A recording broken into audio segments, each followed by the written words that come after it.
Welcome to the winter maintenance video. In this two-part series, we'll take a look at why teamwork is the best strategy for clean water. In part 1, we'll check out some easy tips for de-icing around the home. Part 2 is how cities are working to find a balance between salt and water quality, and how cities, residents, and businesses can work together.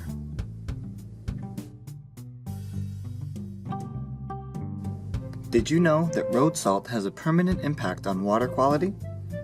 From roads, parking lots, and any paved surface, runoff from the surface or snowbanks washes into lakes, streams, or wetlands. Salt clings to the bottom and stays bound to the water itself.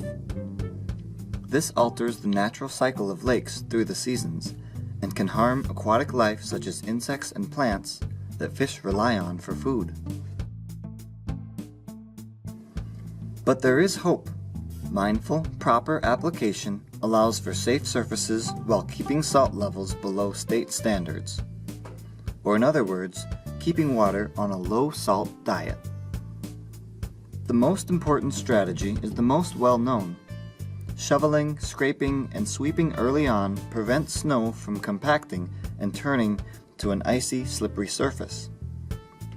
A well-planned winter toolbox has options, because the right tool, size, and product for the condition uses less salt and reduces the amount of work in the long run. If salt is a must, half of a 12-ounce cup or half a coffee mug is enough to cover one parking space. You know your needs best. Use spot treatment to apply any de-icer where it matters most. Other low-traffic or unused areas may not require any at all. Strive for a spread pattern where the crystals don't overlap. Salt is designed to break the bond. Then the salty water, or brine, spreads to fill in the gaps. If you see leftover crystals, it was over-applied. Leftover salt can create more of a hazard and a cycle of overuse. When ice and nearby snow melts and refreezes between night and day, the water can overpower the salt, making all of the salt, including the excess, ineffective. When this happens, a surprise icy surface is back in the morning, and even more salt is required to compensate. Temperature matters too. The colder it is, the longer regular rock salt takes to work. Applying more doesn't make it work faster. For below zero temps, other products such as calcium or magnesium chloride work best. Check the labels, and if the ingredients aren't listed clearly, avoid that product. For another strategy, try a homemade brine for anti-icing before a storm. Like oil in a frying pan, this prevents snow and ice from sticking to the surface. For 1 gallon, mix 24 ounces of rock salt. Stir for 10 minutes. If you have a salometer, strive for a concentration of 23%. Brine is a strategy for laying less salt overall, so using brine in addition to dry salt would defeat the purpose.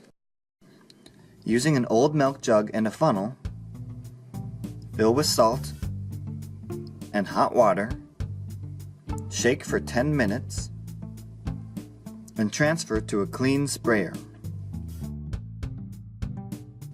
The surface doesn't need to be completely covered. City vehicles disperse brine in a striped pattern seen here. Using sparingly also reduces salt damage on concrete and pavement. Dispose of extra in a household drain, but plan wisely. Salt still goes through to the river after the sanitary system. Between salt, grit, sand, or organic acetates, there's options. But no single product is perfect. Sand and grit provide traction without the melting at any temperature, but drastically change plant, insect, and fish communities, as well as clog wetlands storm drains, and holding ponds, which cost extra in city maintenance.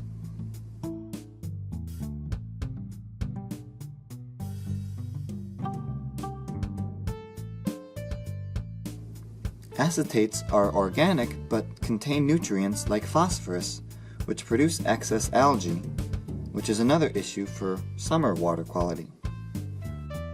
So whatever the product, the most important steps are to apply wisely and to sweep up leftovers. This is especially true come spring when snowmelt and rain makes everything from the winter visible as it drains away. In summary, create your strategy. A good plan is just as versatile as the weather. Shovel and scrape early.